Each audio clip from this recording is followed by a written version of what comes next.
ngerusak tanah, rumahnya semut, rumahnya yuyu dirusak semua. Ya begitu. Mau bikin anak, ngerusak anak orang.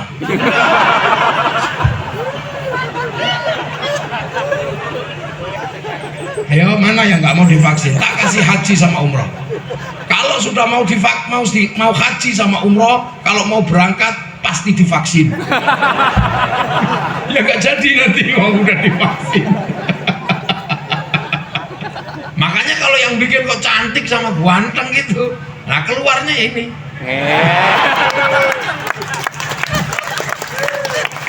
Ya kan gitu. Ruhani itu. Kemudian Bung Karno punya gagasan bagaimana kemudian negara membuat agar orang bersih secara rohani, bersih secara jasmani. Nah karena puasa itu urusan agama, bertanya kepada Kiai Wahab Hasbullah, lahirlah gagasan halal bi halal. Ayo minta halalnya. Dan satu-satunya bangsa muslim dunia yang sanggup mengambil kalimat ra'iyah untuk menjemput warga bangsanya hanya muslim Indonesia. Tapi kita puluhan bangsa, puluhan agama, puluhan suku mampu bersatu dalam satu negara, kesatuan Republik Indonesia. Al-Wali meninggalkan wilayah itu namanya NKRI. Makanya santri ditinggali Islam dipertahankan sampai mati, NKRI harga mati. Kalau itu semua berjalan, lahir kebersamaan dalam cinta tanah air Indonesia.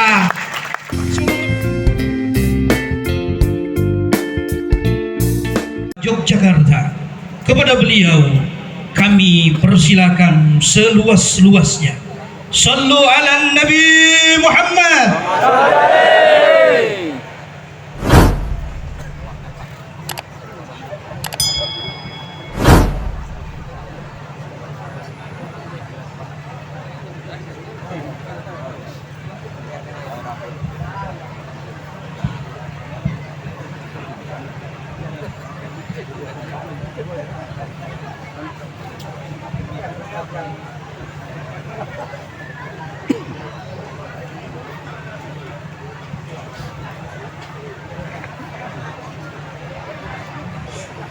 Assalamualaikum warahmatullahi wabarakatuh.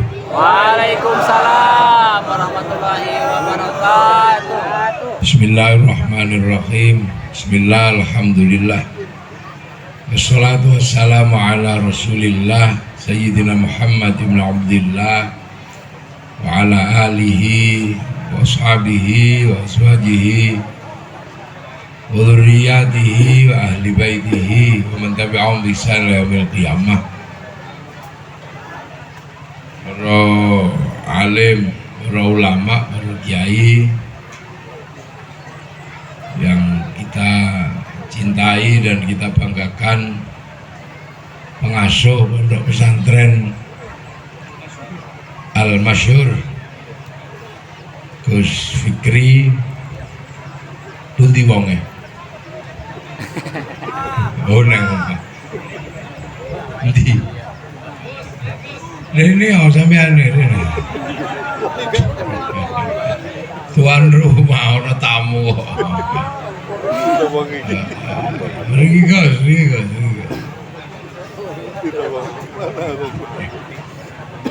Gila. Wong yo lemu lho. Aja sungkan-sungkan ini mungkar ini.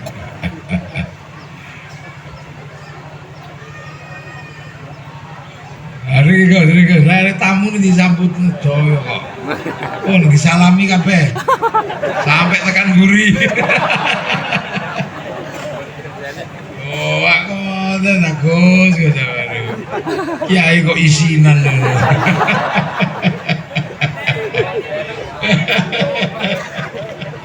Lu ngono disalami kabeh kok tamu.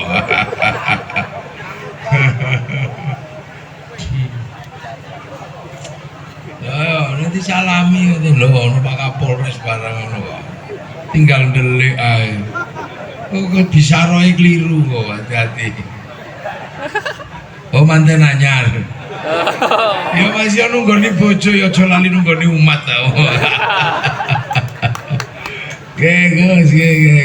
Timbangane takon salaman tekan guri.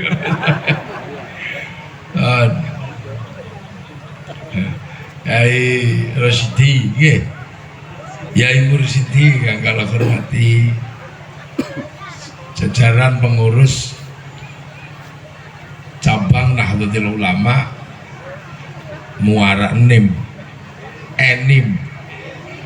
Muara Enim, Suriah, pundi Suriahipun? Nggih. Terus Tanfidiah. Oke, sampean nang kene biyen kluntak-kluntu saya. Ini dadi ketua Tanfidiah.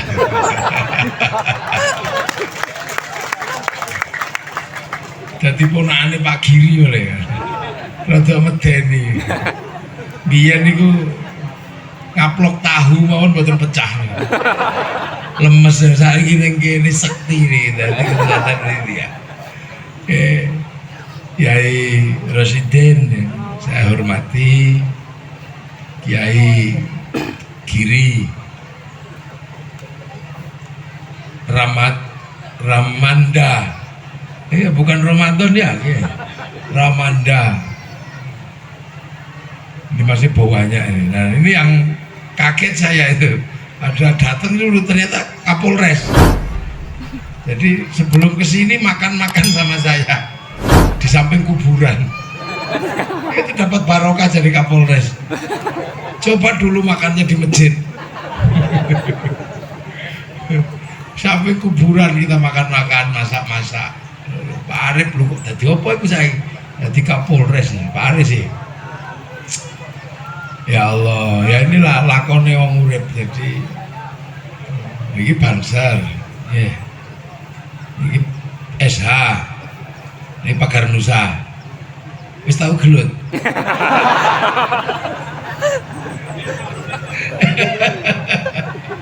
Lah Kerasakti ono Kerasakti. Oh kayak Kerasakti. Deni yo. Itu baru Kerasakti. Kera itu kan kecil. Iku nek medeni nek beruk sakti. Wah apa medeni gede beguk. Nah, wong Palembang kan gak bisa bilang beguk. Lah ya, saya paham istri saya itu orang Oku Selatan. Saya bilang tadi sama Pak Rosidin, saya kalau pulang ke kampung halaman itu rugi. Bemper saya copot, bannya meletus, jalannya gini. Tapi Pak Giri udah janji kok. Kalau nanti jalannya bagus itu saya sering pulang kampung nanti. Jadi saya bisa sering silaturahmi ke sini. Semalam aja saya nggak kebayang masuk itu, tak pikir 100 meter selesai kan. Masih panjang sekali. Tak pikir udah gak ada manusianya. Ternyata masih. Ya inilah kita ya, para hadirin wal hadirat yang berbahagia. Alhamdulillah ini 2 tahun pensiun, nggak ngaji, nggak apa-apa karena corona. Nah corona, nah sekarang udah mulai longgar ya, jadi dari pandemi ke endemik. Jadi ya sudah dinikmati aja. Kalau yang masih betah dengan masker ya masker ono. Kalau yang udah nggak betah ya copotan. Yang masih betah dengan cuci tangan ya cuci tangan. Kalau udah capek cuci tangan ya nggak usah, langsung makan gitu aja. Karena gara-gara cuci tangan saya pernah ditahan sama istri saya. Iki mau cuci tangan dulu pas cewek. Iyalah. Khawatirnya nanti kan. Nah, saya cuman bilang sabar. Seluruh santri waktu itu yang ngaji, istirahat, masjid tutup, sabar. Memang manusia itu ada masanya kelahi. musuhnya banyak. Manusia itu memang musuhnya banyak dari dulu. Karena manusia ini pendatang. Manusia ini kan musuhnya banyak dari dulu. Karena pendatang.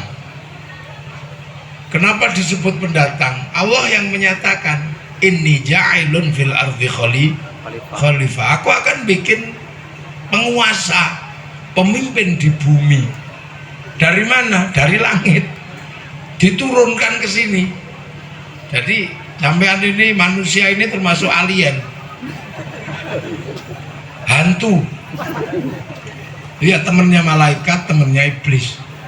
Jadi manusia itu keren, temennya malaikat, temennya iblis itu sampean itu. Bukan penduduk bumi. Yang asli penduduk bumi itu ya itu asli penduduk bumi. Ya babi itu asli penduduk bumi. Anjing, celeng, ular, sapi, kambing itu asli penduduk bumi. Itu asli lah. Manusia itu enggak. Makanya ketika manusia turun, musuhnya banyak. Karena manusia ini disifati dalam dialog antar malaikat dan Allah, ataj'alu fiha mayyufsidu fiha wa yasfikut dima. Apakah engkau akan membuat yang senengannya ngerusak dan menumpahkan darah? Ternyata begitu manusia turun memang senengnya ngerusak. Apa aja kalau kedatangan manusia rusak, pasti dan wajib. Wajib rusak. Manusia mau bikin rumah, merusak hutan. Ya kalau nggak boleh nebang pohon, mau bikin rumah dari mana? Ya manusia harus ngerusak hutan, ditebang. Nah sementara hutan itu tempatnya ular, maka sampean kalau ngerusak hutan musuhan sama ular, digigit mati. Tapi karena manusia lama-lama pinter, ularnya dimakan, mati kan? Terus gitu jadi manusia itu kan? Manusia bikin lapangan, ya manusia bikin lapangan sepak bola, itu ngerusak rumahnya tikus. Tikusnya nggak punya rumah, pergi. Akhirnya begitu tanami padi, padinya dimakan tikus, gantian mau musuhan. Selalu gitu, manusia itu ngerusak. Mau bikin baju, ngerusak rumahnya ulat. Ulat sutra bikin rumah dirusak. Maka sampean kena ulat gatelen. Manusia itu ngerusak, memang harus begitu. Mau bikin masjid, ngerusak gunung, pasirnya ditambang, batunya ditambang, terus akhirnya bikin pabrik semen, ngerusak tanah, rumahnya semut, rumahnya yuyu dirusak semua. Ya begitu. Mau bikin anak, ngerusak anak orang.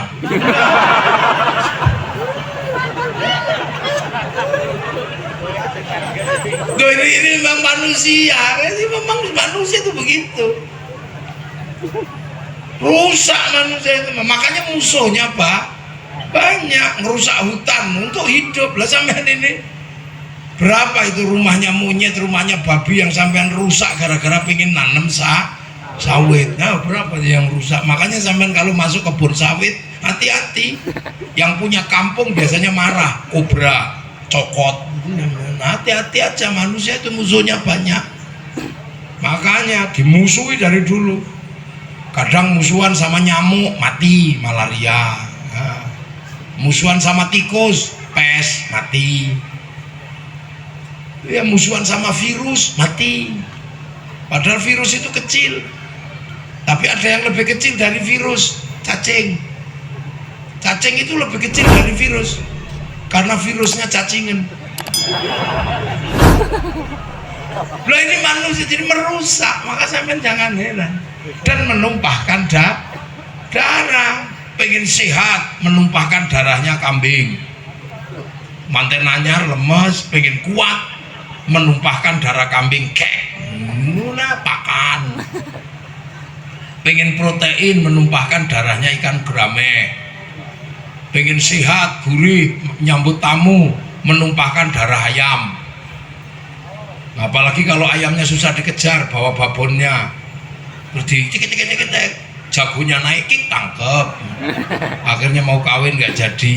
Ini kan manusia paling jago, makanya manusia itu musuhnya banyak. Dulu musuhan sama dinosaurus, manusianya dipakan dinosaurus, T-Rex, lama-lama dinosaurusnya kalah. Manusia masuk sini dulu musuhnya harimau, tapi lama-lama harimaunya kalah. Emang manusia menangan. Ikan yang pintar berenang kedatangan manusia habis, walaupun nggak bisa berenang manusia dipotas mati. Dia memang manusia yang rusak hobinya, karena kehidupannya ini berasal dari nutfah seluruh dunia. Buah mangga makan itu, padahal dia bagus, mentul-mentul rusak. Jadi tidak usah heran kalau kemudian manusia itu hobinya merusak dan menumpahkan darah. Makanya manusia musuhan terus, dan manusia nggak pernah berhenti bermusuhan itu. Dulu umatnya Nabi Musa musuhan sama kutu, mati semua, kutuan tumonen, sampai rambut irung itu metu tumone, sampai rambut ngisore udel tumonen gitu. Wal kumala itu dulu itu ada loh, Al-Quran itu yang cerita. Manusia diajar tumo mati semua. Oh, kuping dileboni tumo, idep tumonen. Sampai ra kebayang lho idep nang tumonen ning grondel. Itu zaman Nabi Musa, mati semua. Tapi manusia hebat karena pemimpin menang lagi, ketemu Pedito. Habis semua. Nah, ya. Jadi kalau sekarang manusia musuhan sama corona, ya jangan heran meningkat kelasnya. Corona, tapi sekarang corona kalah karena manusia sudah ketemu vaksin. Jadi nggak usah gaya-gayaan, saya nggak takut corona, saya hanya takut kepada Allah.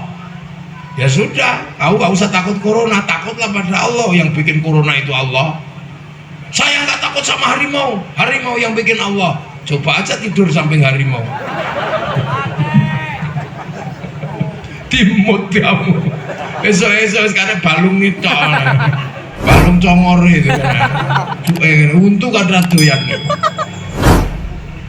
Makanya sekarang sudah divaksin, alhamdulillah. Kalau ada di sini yang belum divaksin dan nggak mau, nggak apa-apa. Datang ke saya, nanti tak kasih hadiah umroh. Bagi yang tidak mau divaksin, saya punya dana, miliatan dana saya untuk menjamin yang tidak mau divaksin. Tak kasih hadiah haji sama umroh. Sudah sini aja, maju. Ayo, mana yang nggak mau divaksin? Tak kasih haji sama umroh. Kalau sudah mau haji sama umroh, kalau mau berangkat pasti divaksin. Ya nggak jadi nanti kalau udah divaksin. Nah itu loh manusia, makanya manusia itu urusannya banyak. Jadi manusia jadi sampean kayak begini.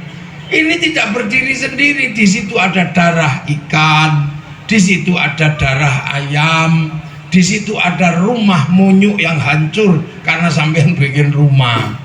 Makanya manusia itu jangan pernah sombong. Tuh kan, jangan sombong kalau kita itu gagah. Seolah-olah kita ini bisa mandiri, nggak bisa. Nggak bisa manusia itu, terus sok-sokan itu. Karena yang jadi sampean ini banyak sekali unsurnya. Itu jadi banyak sekali unsurnya. Kalau manusia yang asli, ya nggak terlalu banyak butuh apa-apa. Manusia yang asli, kalau ini kan manusia palsu. Ini palsu. Ini bukan manusia asli ini. Manusia yang asli itu ada di dalam, nggak kelihatan.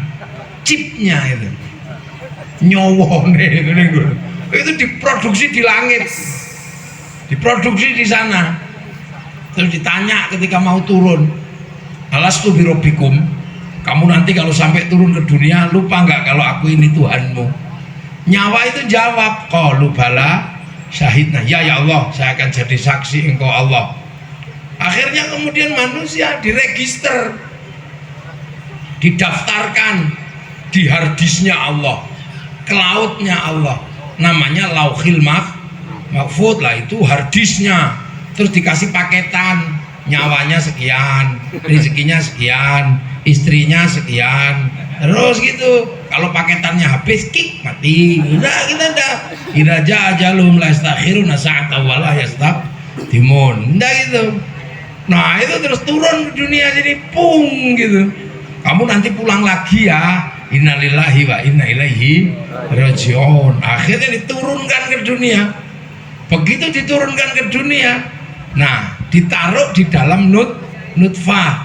Nutfah itu apa? Zat hidup yang ada dalam setiap makanan yang dimakan oleh orang tua kita disatukan di dalam rahim, namanya nutfah, jadi alaqah, jadi mudghah, jadi segumpal daging. Nah di sini ini daging.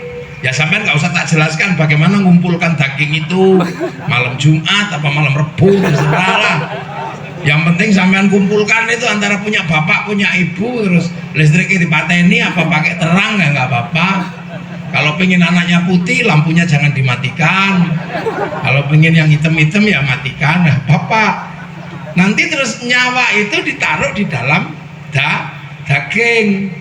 Nah akhirnya daging ini kemudian berkembang, casingnya ini assembling kalau dalam bahasa pabrik itu, di karoseri, dikasih casing, terus 9 bulan selesai, kasih daging, kasih darah, kasih tulang, kasih otot, bungkus kulit, tumbuhi rambut. Nah setelah itu 9 bulan keluar. Nah jadi yang ini keluarnya, ini bungkusnya aja.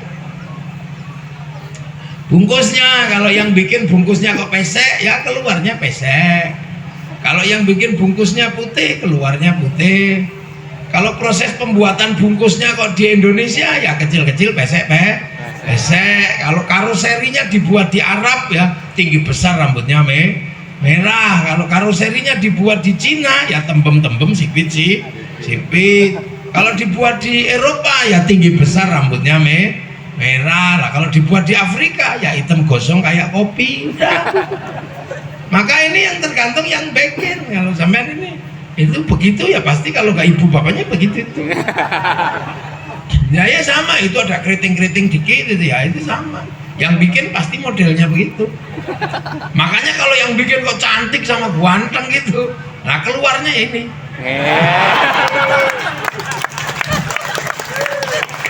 Ya kan gitu.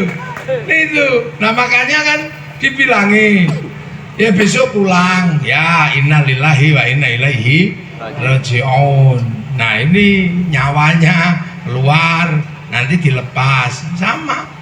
Makanya manusia itu sama sebenarnya kayak syuting itu, sama aja. Manusia itu kayak syuting itu, jadi dia ngelihat saya itu saya gini deh, itu dilihat sama syuting, tapi disimpan gambarnya ini, rekamannya disimpan di kartu memori, kartu chipnya kecil itu nanti, cuman di situ aja nyimpennya. Itu nanti rekamannya ada di kartu memori kecil itu. Nah nanti setelah syuting saya kok dia emosi, mangkel itu. Terus gara-gara takbir gitu, terus syutingnya dibanting, ditendang, gak apa-apa, silakan aja, rusakkanlah, hancurkanlah, gak apa-apa. Yang penting memorinya masih, rekamannya masih. Lah manusia juga sama, hati-hati. Sampean itu lihat saya, rekamannya ada di ruhan ini. Iya, nanti kalau tiba-tiba mati, ya mati aja, tapi nyawanya masih, rekamannya ada. Makanya manusia hidup itu kalau bisa ngerekamnya yang baik. Nah itu aja. Nah rekaman itu akan baik kalau nafsunya baik. Kalau nafsunya jelek, rekamannya jelek. Lah nafsu itu tempatnya mana? Di jasad ini.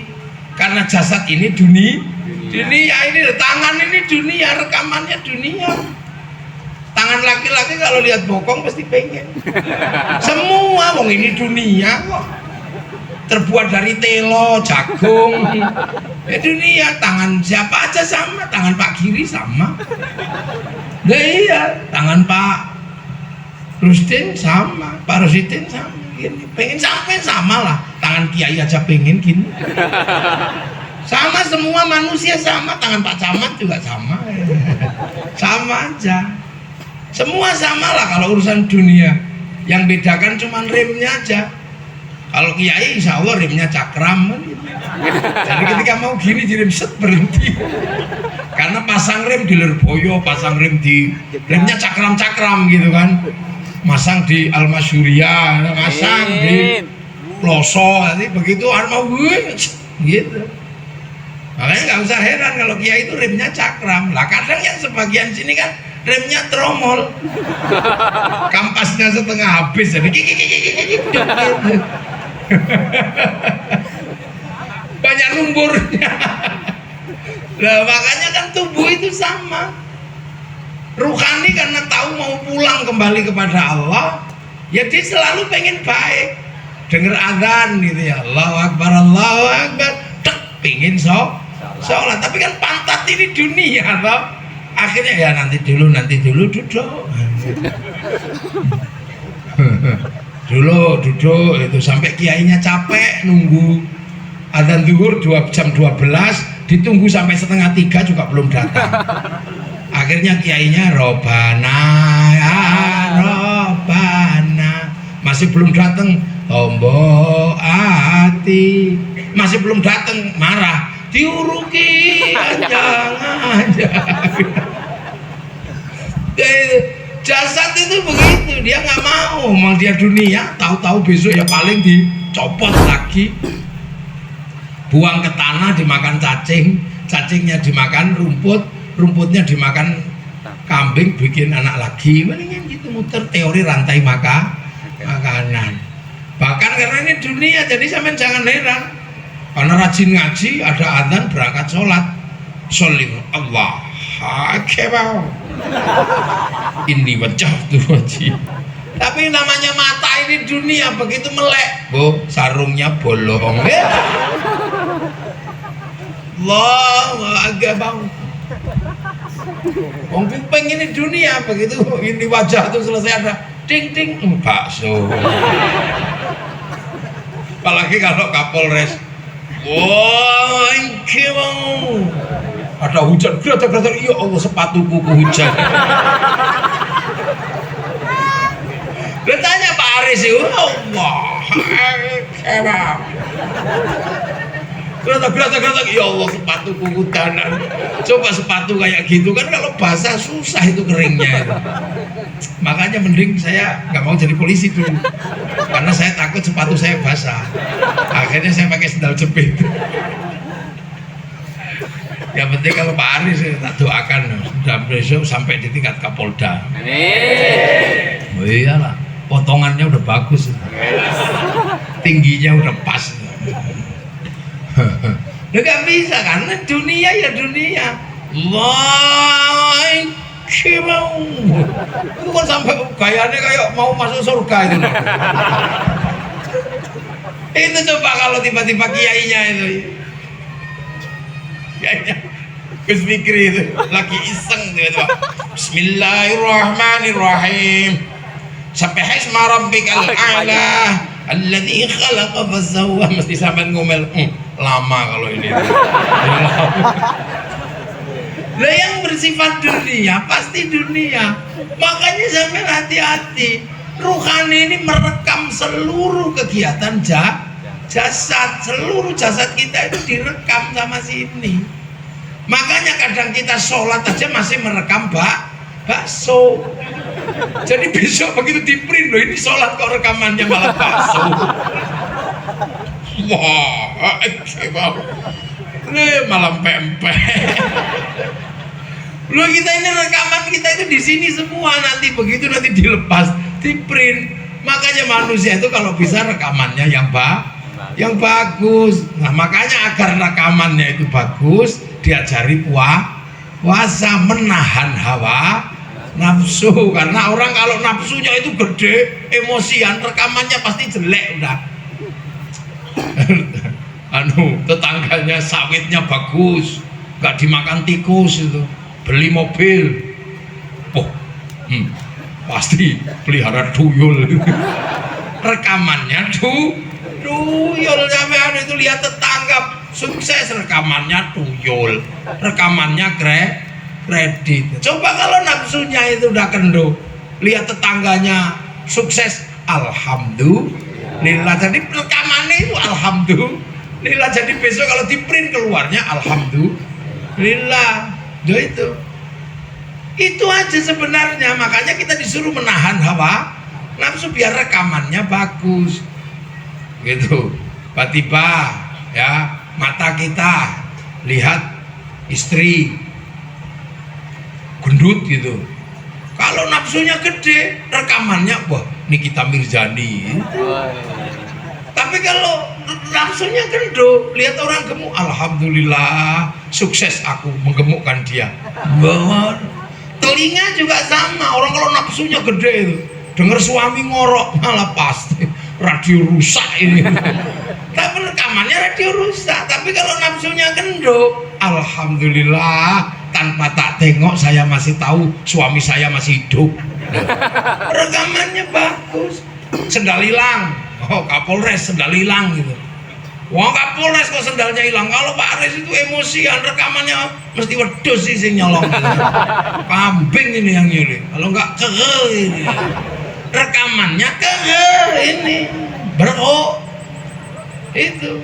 Tapi kalau orang nafsunya kendo sendalnya hilang, ya Allah masya Allah, siapa yang nggak punya sendal sampai butuh sodako sendal dari saya? Bagus rekamannya. Loh itu loh, makanya kita ini diajari puasa biar rekamannya bagus. Makanya orang kalau nafsunya itu sudah kendo, apapun rekamannya bagus. Bahkan lihat ayam naik masjid, rekamannya bagus. Ada ayam naik masjid, orang nafsunya udah tuh, alhamdulillah, masya Allah. Kata Kiai Mursyidin, oh ayam naik masjid, alhamdulillah. Gus Fikri juga sama, alhamdulillah ada ayam naik masjid. Kapan nelek? Begitu nelek jerot, alhamdulillah ya Allah. Akhirnya ilmu toharoh membersihkan telek ayam dari atas masjid bisa dipraktekkan oleh santri. Rekamannya bagus. Lo kan gitu. Nah kalau rekamannya bagus nanti di print out di akhirat, jasadnya sudah ditinggal tapi rekaman di sana ada. Kalau yang rekamannya kambing tadi itu ya di print, kok ada kambingnya sampean. Kambing dipanggil, "Bing, kenapa kamu ada dalam hatinya Pak Kapolres?" Kenapa Pak Kapolres sampai ada rekaman kambing misalnya gitu. Iya nggak terima saya, ya Allah nggak terima saya. Masa saya difitnah nyuri sendal, padahal kan seumur-umur nggak ada kambing kok nyuri sendal. Itu. Jadi makanya puasa itu sesungguhnya diharapkan nafsu aja nggak usah ribet sampean, nggak usah sampai-sampean membahas puasa sing sampean itu ketinggian kadang bahasannya itu sampai bahasan puasa ngelirik batal, menangis batal. Wah lawa puasamu ae lho. Sing penting ramangan ra ngombe ra dolanan bojo awan-awan cukup. Aman enggak apa-apa kalau nggak tahan lihat es kopior, beli aja nggak apa-apa. Kemu boleh. Loh tapi jangan diminum. Kemu. Wangkel itu puasa kok lihat tiba-tiba ada orang jual es degan enak itu. Nggak kuat sampean, tahan. Nggak kuat beli. Kemu boleh. Lah kan gitu. Puasa itu enak sebenarnya. Nah, kalau puasanya kiai ya beda lagi lah. Ngelirik es degan aja bisa batal kan. Tapi kalau puasa sampean yang penting nggak ngombe ngerokok apa-apa. Yang penting jangan masuk ke belakang kindil-kindil itu. Makanya puasa itu sikatan boleh, nyicipi makanan boleh, yang nggak boleh itu masuk ke belakang kindil-kindil. Memang apa itu pintunya, pintu gerbangnya mulut itu. Nah rekaman ini nanti kan kembali kepada Allah. Mithqala dzarratin khairan yara, mithqala dzarratin syarran yara. Kebersihan ruhani insya Allah kita dapat. Tapi sampai jangan lupa bahwa jasmani yang menghasilkan rekaman, ya jasmani kita yang rekamkan itu loh. Ini kan sangkutannya banyak. Wong sampean itu bisa sehat karena berhubungan dengan grame. Apalagi kalau orang puasa itu buka tutupnya makan. Makan itu doanya Allahumma barik lana, berkahilah kami. Mutakalim ma'al ghair, bukan mutakalim wahdah. Karena yang urusan makan itu banyak orang. Yang masak siapa, yang bikin bumbu siapa, yang bikin rice cooker siapa. Nah itu banyak melibatkan orang. Yang punya garam bukan orang ini mana, bukan orang Muara Enim, tapi orang Jepara sana, orang Sarang, orang Rembang. Sampai nggak pernah tahu bahwa yang bikin garam itu nggak sambil kencing kan, sampai nggak ngerti. Makanya uyah itu sama uyuh itu deket. Kodo asine kan. Jadi makanya, nah waktu itu kemudian Bung Karno ini punya gagasan setelah manusia ini bersih secara spiritual. Sementara di Indonesia ini manusia ini kan campur, yang puasa juga ganggu tetangga pakai mercon, ya yang puasa juga mengandalkan yang jualan kolak, yang puasa juga mudik mengganggu jalan orang. Bagaimana bersihnya jasmani, bersihnya ruhani ini diimbangkan dengan bersihnya ruhani. Itu kemudian Bung Karno punya gagasan, bagaimana kemudian negara membuat agar orang bersih secara ruhani, bersih secara jasmani. Nah, karena puasa itu urusan agama, bertanya kepada Kiai Wahab Hasbullah, lahirlah gagasan halal halal. Ayo minta halalnya. Karena dalam bahasa agama yang dipahami oleh NU, yang dipahami oleh kiai, bahkan agama pun kalau sudah dipakai oleh manusia sudah nggak bisa berdiri sendiri. Agama itu kalau sudah dipakai manusia nggak independen. Dia melibatkan banyak hal yang terlibat di situ. Kiai contoh dalam urusan yang di luar yang puasa ya. Kiai misalnya ngajar sholat. Kiai ngajar sholat, semua kiai bisa. Tapi yang namanya pelajaran sholat itu pasti diimbangi dengan pelajaran menutup aurat. Kiai masih bisa mengajarkan penutup aurat, tapi penutup aurat itu kain itu urusannya pabrik kain. Kiai yang ngajar sholat pikirannya udah nggak nyampe urusan pabrik pabrik kain urusannya Cino. Ya, terus Cino ini mbok pateni udah. Agama itu begitu. Jadi makanya sampean jangan sok-sokan. Puasa sholat itu agama. Ya, tapi sholat itu harus toharo, harus pakai wudu, salah satunya pakai air. Air sekarang itu urusannya pipa sama sanyo. Kiai ngajarkan toharo, tapi sudah nggak sampai ketika berpikir sanyo sama pipa. Itu urusannya Mas Pion. Jadi agama itu akhirnya bahwa ketika sudah dipakai manusia, agama itu sudah sangkutannya banyak. Haji diajarkan sama kiai bisa sampean. Kiai ngajarkan haji sampai mabrur bisa. Tapi kalau udah urusan berangkat, itu urusannya Boeing sama Airbus, itu urusannya Yahudi sama Nasrani. Makanya kiai nggak suka ribut, hancurkan Yahudi, bunuh Yahudi. Ini Yahudi mati semua, kita pergi hajinya renang.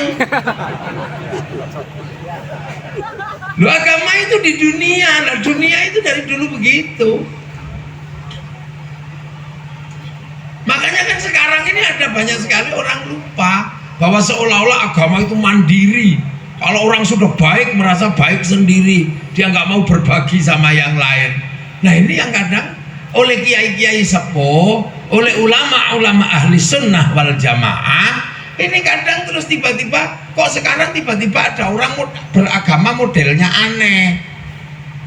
Tiba-tiba membangkitkan sesuatu yang sudah diselesaikan oleh ulama dahulu. Tiba-tiba muncul selamat Natal haram. Ini apa? Karena di Indonesia itu sudah terbiasa karena agamanya Banyak. Waktu di Arab agamanya satu, Islam, ketemu Yahudi, ketemu Nasrani, sampai di sini ketemu Hindu, ketemu Buddha, bahasannya jadi banyak. Islam itu waktu di Arab bahasan makanan itu paling roti, gandum sama kurma. Sampai sini bahasan makanan itu jadi banyak. Ada umbut, ada gembili, ada uwi, ada nasi jagung, banyak. Waktu di sana Islam itu bahasan itu a'udzubillahi minasyaitonirrajim, masih syaiton. Sampai sini bahasan syaiton itu tambah apa? Tambah genderuwo, tambah pocong, tambah gundul pringis, tambah suster ngesot, tambah kolor hijau, tambah banyak bahasannya. Kalau di sana bahasannya baru unta, binatang ya unta, kambing, sapi, paling harimau. Sampai sini ada bahasan garangan, regul, banyak di sini, ulo sendok, ulo pitong, ulo kadut.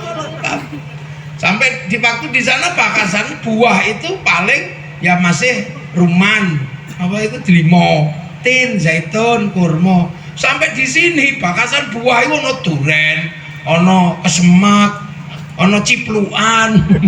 Jadi makanya agama itu begitu sampai di tempat kita rame, indah, pertemuannya semakin banyak.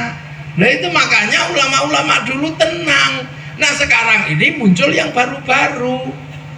Yang baru-baru ini ribetnya luar biasa, tapi nggak istiqomah. Makanya sampean hati-hati kalau ikut kiai yang model baru. Mereka itu kiai freelance. Kiai freelance itu umatnya itu subscribe sama like. Gini-gini jelek-jelek gini Surya NU. Jadi aman sampean kalau saya yang ngomong. Ada tanggung jawab organisasi. Nah sekarang kan nggak tanggung jawab. Coba tiba-tiba selamat Natal haram. Nah sementara orang yang Nasrani selamat Idul Fitri. Bahkan selamat Idul Fitri, selamat Natal diselamati orang se-Indonesia. Dua-duanya libur. Nyepi libur, diselamati. Ya selamat gitu. Kalau orang Islam mengatakan selamat Natal menjadi Kristen, kita beruntung. Setiap orang mengatakan selamat Idul Fitri jadi Islam. Nyatet piye itu urusan zakatnya gimana kan? Tapi kalau ada yang begitu nggak apa-apa, saya seneng aja. Tapi yang istiqomah. Karena apa? Orang-orang begitu nggak istiqomah. Selamat Natal haram, tapi nggak bisa menahan istrinya ke mall untuk ngambil diskon Natal. Nggak bisa. Jadi yang komplit kalau beragama itu jangan kemudian diambil enaknya doang. Iya, kalau ada libur hari Paskah, jangan ikut libur, tetap masuk sekolah. Jangan pakai kalender Masehi, jangan pakai Januari, Februari, Maret, jangan. Karena kalender yang benar adalah kalender Hijri ya pakai kenapa nih? Rabiul Awal, Rabiul Akhir gitu. Tapi harus ingat kalau kamu mengharamkan kalender Masehi, hati-hati. Kalender Hijriyah itu kalender zaman Sayyidina Umar, zaman Rasulullah masih pakai kalender Masehi. Rasulullah pakai kalender Masehi. Ayo. Mau apa ya ayo. Nah ini nggak istiqomah. Tahu-tahu bank haram karena mereka pingin bank itu tidak riba. Ya sudah, kalau riba dari dulu kiai nggak ada yang mau riba. Siapa kiai yang mau riba? Nggak ada. Tapi kalau mengatakan bank itu riba, nanti dulu kita duduk sini. Karena kalau sampean katakan bank itu riba, hukumnya pasti haram. Nah itu dulu, maka kiai entar dulu, nggak begitu. Kita diskusi.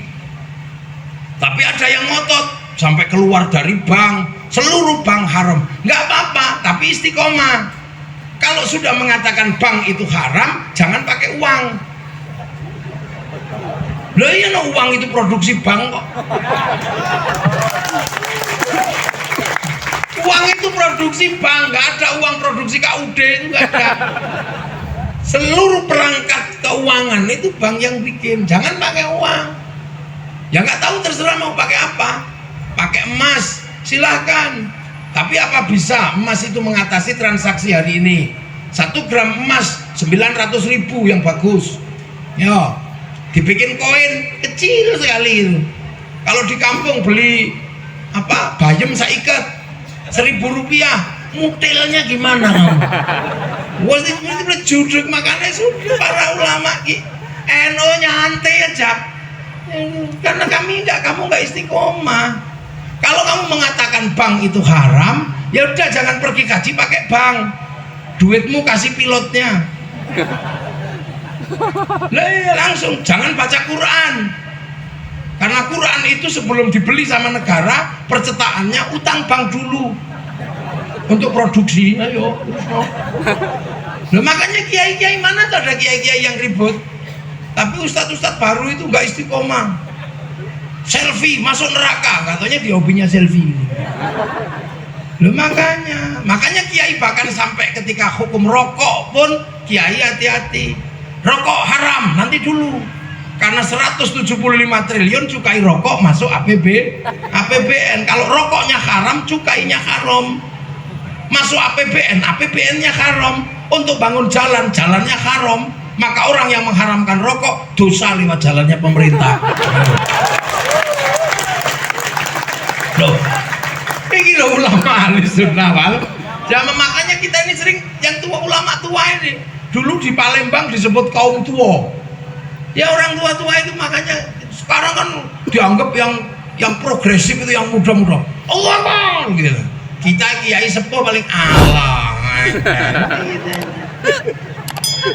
Nah, kenapa kita tidak gerasa gerusu seperti itu? Karena kita ini beragama, ya kita ini beragama, ini tahu persis. Karena kita punya guru, dan kita diajari oleh guru kita, dan guru kita itu punya gurunya lagi, dan zaman guru kita dan gurunya itu beda, maka masanya beda, prosesnya beda, dan kita tahu bahwa ini Indonesia, ini bukan Arab. Kalau di Arab sana enak orang beragama. Rasulullah berjenggot, masih bisa berjenggot karena rasnya sama-sama ras Semit, ras Arya. Tapi begitu orang sini suruh berjenggot, rasnya Mongoloid. Ras Mongoloid itu jenggotnya 12. Kalau kita memaksakan sunnah yang itu susah. Rasulullah orang Arab, tanahnya bersih, pakai jubah, paling membala unta sama manjat kurma. Lah di sini nanem padi, kalau pakai jubah nanem padi nggak bisa mundur. Terus ini gitu. Akhirnya ulama dulu baju syar'i, baju jubah itu disebut baju syar'i, dipotong. Potongan syar'i namanya syar'un. Nah orang dulu nggak punya huruf ain, punyanya monggo potongo ang, maka syar'un jadi sarung, saruan jadi sarungan.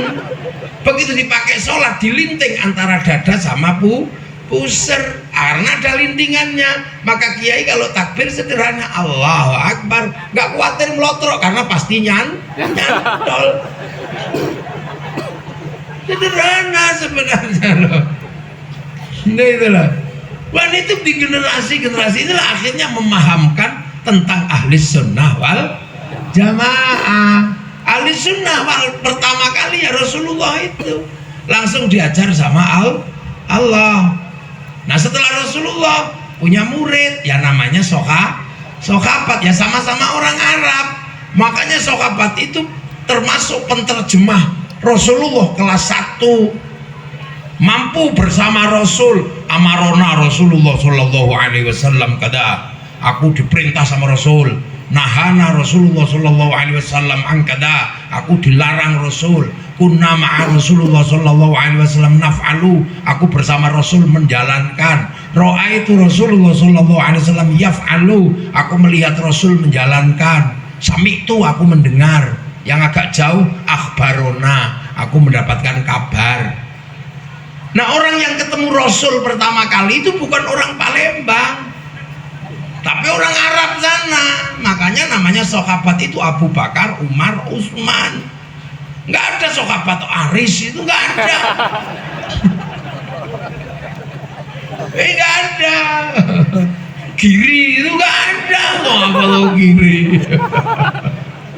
Nggak ada. Apa tuh Giri itu orang Fikri itu yang punya. Karena orang Arab gitu loh. Nah, setelah ini kan banyak ada Ali, Abu Bakar, Umar, Utsman. Nah, sahabat ini banyak gitu loh. Nah, Rasul meninggal. Kemudian para sahabat ini punya murid yang itu, punya murid. Nah, sahabat punya murid namanya tabi'in. Bahkan di generasi ini masih dekat dengan Rasul. Contohnya Sayyidina Ali. Sayyidina Ali ini punya keturunan namanya Sayyidina Husain, Sayyidina Hasan.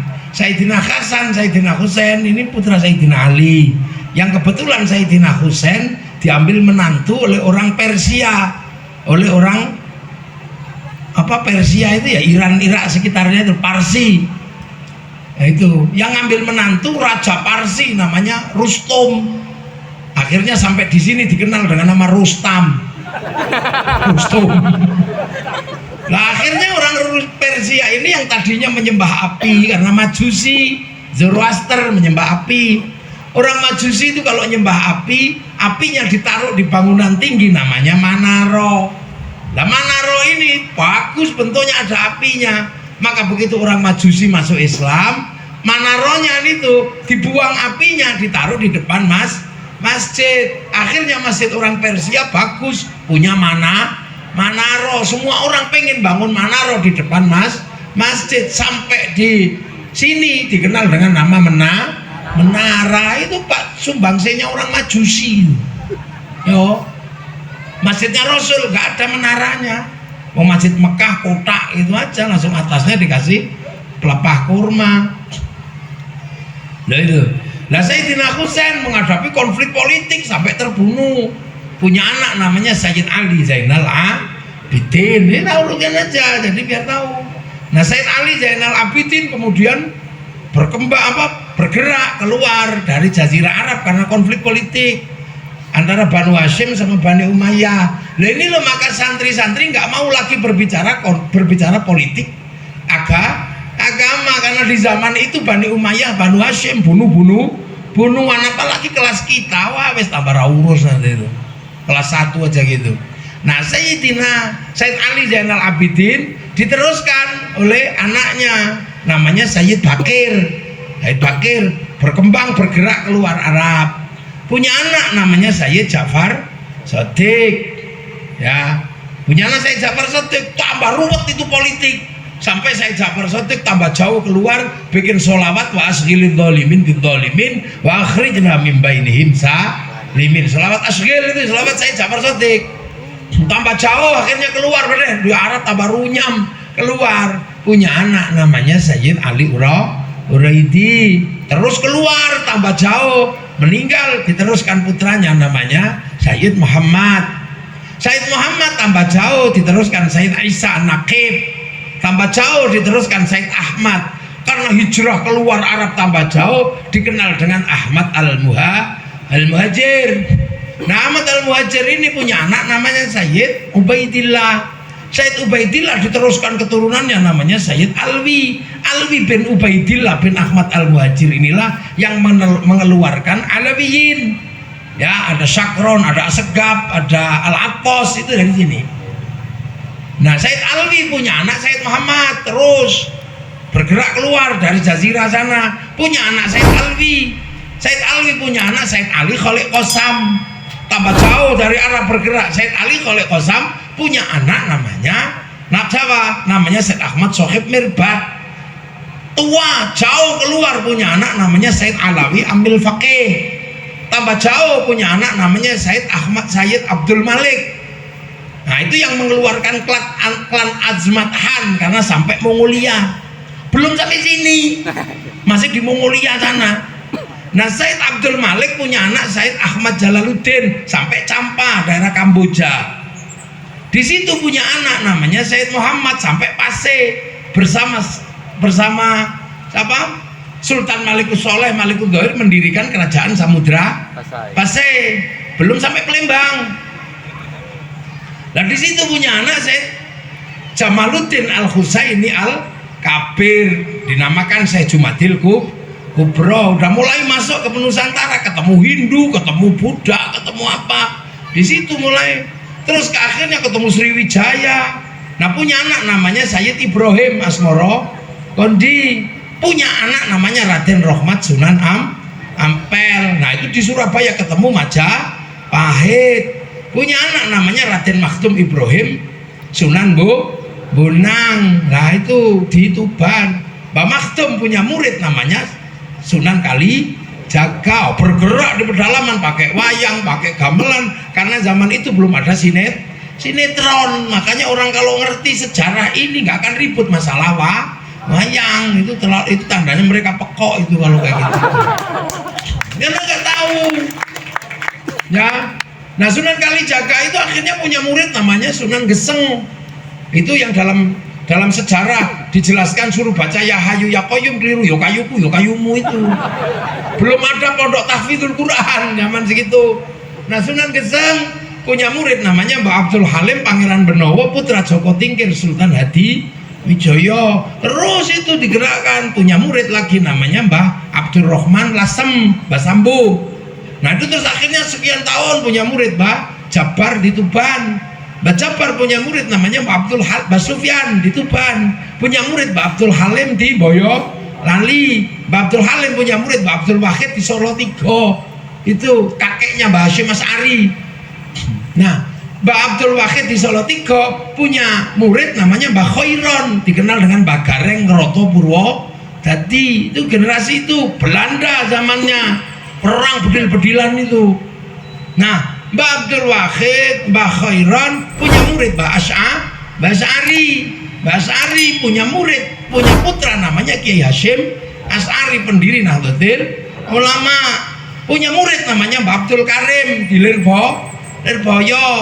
Punya penerus namanya Mbah Makhrus, Mbah Marzuki. Punya murid Mbah Idris. Nah Mbah Idris punya murid Gus Pikri itu.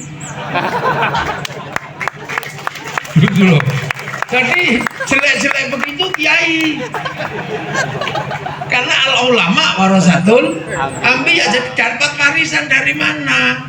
Makanya kita ini tahu, oh zaman Mbah Hashim perang sama Belanda. Apa yang diperebutkan? Merebut simbol harga diri bangsa, bendera merah putih. Maka kita sekarang tinggal hormat, udah nggak perlu perang. Kalaupun karnaval pakai betadin, bukan darah Belanda. Nah hormat, maka hormat bendera adalah hormat pada simbol harga diri bangsa. Lah yang nggak ikut perang nggak tahu itu, makanya dikira hormat bendera itu nyembah, karena mungkin nenek moyangnya nggak ikut perang, yang lain lagi perang, dia lagi bandar dadu. Bisa jadi. Lo gitu loh, ini negara ngawur.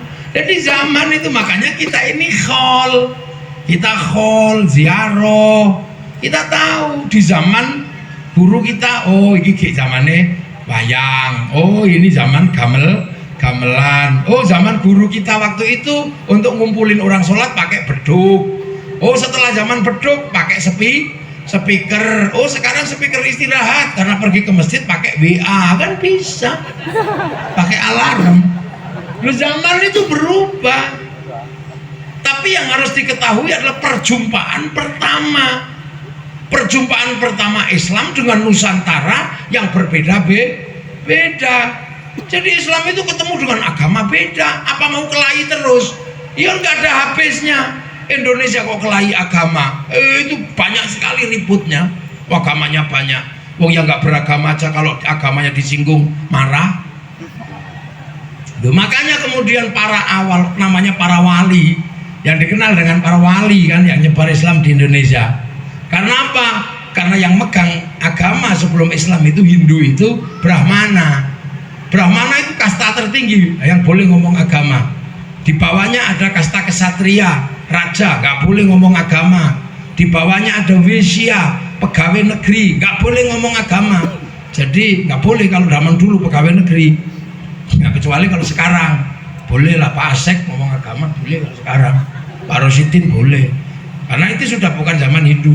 Nah di bawahnya ada kasta sudra, petani pedagang. Petani pedagang nggak boleh ngomong agama. Makanya kalau ada cerita Islam disebarkan oleh saudagar, itu secara teori nggak masuk, karena saudagar itu adalah sudra. Orang Jawa, orang Sumatera pasti nggak mau kalau yang ngomong agama itu adalah pedagang. Makanya yang bisa ngomong agama sekelas Brahmana itu wali. Wali itu siapa? Ya wali itu yang sudah la khaufun alaihim walahum yahzanun, nggak punya ketakutan apa-apa dengan urusan kekhawatiran dan ketakutan, karena wali itu kekasih Allah. Nah ada yang nanya, terus cara kerjanya wali itu gimana? Wali kok referensi cara kerja? Wali itu kalau butuh sesuatu online, langsung download ke cloudnya Allah, itu wali. Qalu rabbuna Allah tsumma istaqamu tatanazzalu alaihimul malaika alla takhafu wala tahzanu. Langsung 3 tahun gini, ya Allah download. Syekh Abdul Qadir 25 tahun download gini. Sunan Geseng 3 tahun. Mbah Hasyim Asy'ari setiap malam 41 kahfi, 41 kali taubah dalam 2 rakaat. Ayo sampean buat orang. Makanya jangan sok-sokan kita kembali kepada NU-nya Kiai Hasyim, berarti kamu harus sholat 2 rakaat itu aja. Sok-sokan kita ini. Nah itulah ya, download wali itu maka kuotanya besar. Lah kita kalau diajak download langsung tidur. Maka kita nggak punya wifi, kuota kita kecil, paket datanya kecil. Ya Allah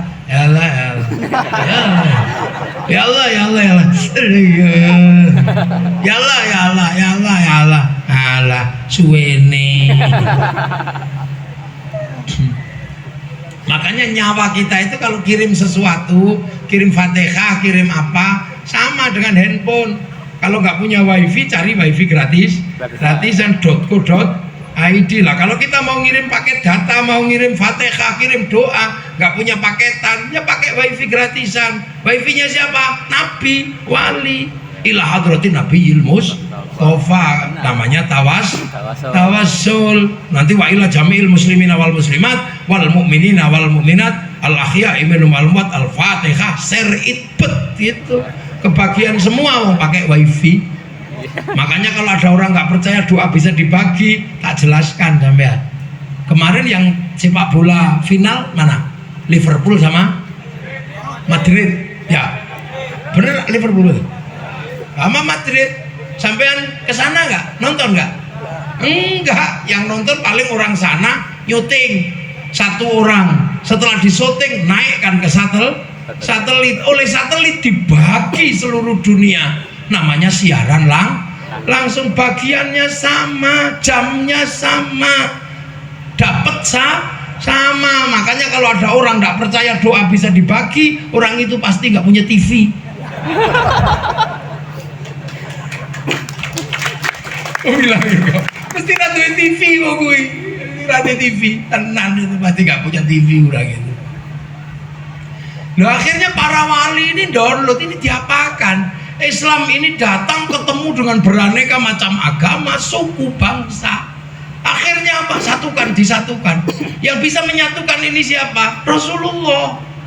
Karena apa? Rasulullah punya konsep menyatukan orang yang berbeda-beda dalam satu tanggung jawab dengan konsep kullukum ra'in wa kullukum mas'ulun an ra'iyati. Kalian semua adalah pemimpin yang harus saling bertanggung jawab. Maka konsep ra'iyah dijadikan konsep mempersatukan perbedaan antar suku, antar agama, antar bangsa. Konsep ra'iyah itulah yang akhirnya dipakai dan diserap ke bahasa Indonesia menjadi rakyat.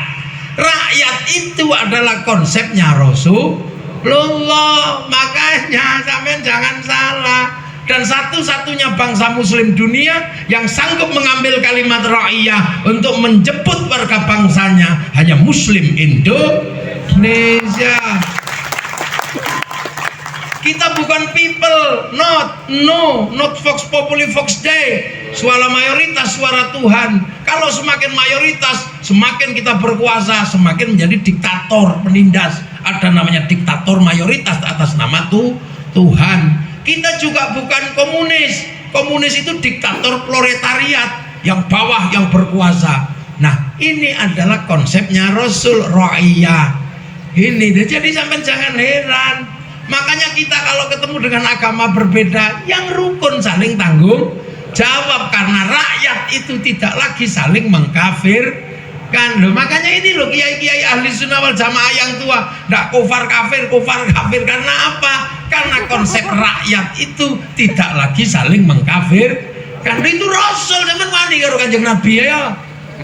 Kullukum ra'in wa kullukum mas'ulun an ra'iyati. Kita ra'iyah, dan bangsa muslim Indonesia menyebut diri rakyat. Yang hamba sahaya akhirnya jadi saya, yang kawulo jadi kulo, yang abdi jadi abdi. Itu kan konsep luar biasa, nggak ada di dunia ini. Nah itu makanya ra'iyah itu kalau ngumpul disebut musyarakah, dikenal dengan bahasa masyarakat. Jadi jangan pernah khawatir Islam kalau kuat akan menindas, nggak bisa. Ra'iyah itu tetap sekuat apapun hidup saling bertanggung jawab. Jadi yang dibayangkan Bung Karno sendiri nggak pernah bilang people, enggak, rakyat itu jelas, itu bahasa kita, bahasanya Nabi. Makanya ketika kemudian yang berbeda-beda sudah bisa saling bertanggung jawab, akhirnya kita punya poin tersendiri. Arab satu bangsa pecah menjadi puluhan negara, Eropa satu bangsa pecah jadi puluhan negara, tapi kita puluhan bangsa, puluhan agama, puluhan suku mampu bersatu dalam satu negara, Kesatuan Republik Indonesia. Itu kita makanya indah kita ini. Dan daerahnya para wali itu tadi disebut wilayah karena al-wali meninggalkan wilayah itu namanya NKRI. Makanya santri ditinggali Islam dipertahankan sampai mati, NKRI harga mati. Ini yang kadang orang nggak paham. Kalau Indonesia tohut loh, ini dari mana ente belajar? Makanya Pak Aris kalau ada yang begitu-begitu nggak usah sungkan-sungkan, tapuk cangkeme aja nggak apa-apa. Nggak usah sungkan-sungkan. Banser, PSHT, Kerasakti, Pakar Nusa berdiri di belakang kepolisian kalau mau bertindak seperti itu. Jangan khawatir, saya instruksikan nanti, tapi jangan dikasih bedil. Bahaya kalau Banser, Pakar Nusa, SH dikasih bedil, Kerasakti, bahaya. Mau nembak kepala kena kaki. Nah ini negara. Makanya sistem negara kita adalah majelis permusyawaratan rakyat, dewan perwakilan rakyat. Jadi nggak bisa main-main jadi anggota DPR itu, apalagi wakil ketua DPR, nggak bisa. Ini representasi syar'inya ra'iyah. Makanya kalau disebut kiai pantas itu. Makanya luar biasa kalau kemudian sekali tanda tangan jalan jadi. Jangan lupa ini. Nah itu makanya santri apakah kemudian ribut? Selalu ribut? Enggak. Tapi santri selalu menjaga agar kebersamaan ini selalu terjaga. Makanya agama di tengah santri, dipegang oleh santri, mampu menjadi jalan kebersamaan. Iya, wa'tasimu bihablillahi jami'an wa la tafarraqu, enggak bercerai-berai. Kiai lo doa itu kan sendiri-sendiri bisa, tapi oleh kiai doa itu bareng. Kiainya doa bismillahirrahmanirrahim, santrinya amin. Amin. Ya nggak perlu mikir itu doa apa, nggak penting pokoknya amin. Amin. Kalau sudah kecapean, amin. Kiainya paham langsung alhamdulillahirobbil alamin. Loh, yang lain coba mulai berdoa sendiri-sendiri. Habis itu doa jari 10 hilang, tinggal 1 gini. Gimana orang mau bersatu kalau caranya begitu? Kalau kita amin, amin. Begitu yang mau doa banyak nggak cukup, akhirnya di masjid nggak cukup, ya udah kita berangkat ke alun-alun muara enim, akhirnya lahirlah istighosah kubro. Kalau sudah berangkat ke alun-alun muara enim, apa yang nggak terserap? Ya Semuanya masuk situ, bakul bakso ikut, bakul juragan pempek ikut, juragan aromanis ikut, bis sawit ikut, berangkat ngangkut penumpang, roda ekonomi berputar, tidak ada lagi menahan ekonomi dari yang kaya pada yang miskin, semua sama. Allah. Cuman kiai itu pernah berdoa istighosah di Koramil, Pak di Padan Ramil itu marah sama kiai gara-gara Dan Ramil ngundang kiai dikir. Ternyata kiainya itu, ya Allah ya Qadim, ya Allah ya Qadim, ya Allah ya Qadim. Dan Ramil marah, Pak Kiai, kita yang ngundang kok daripada ya Qadim terus itu Koramilnya kapan? Akhirnya ya Koramil.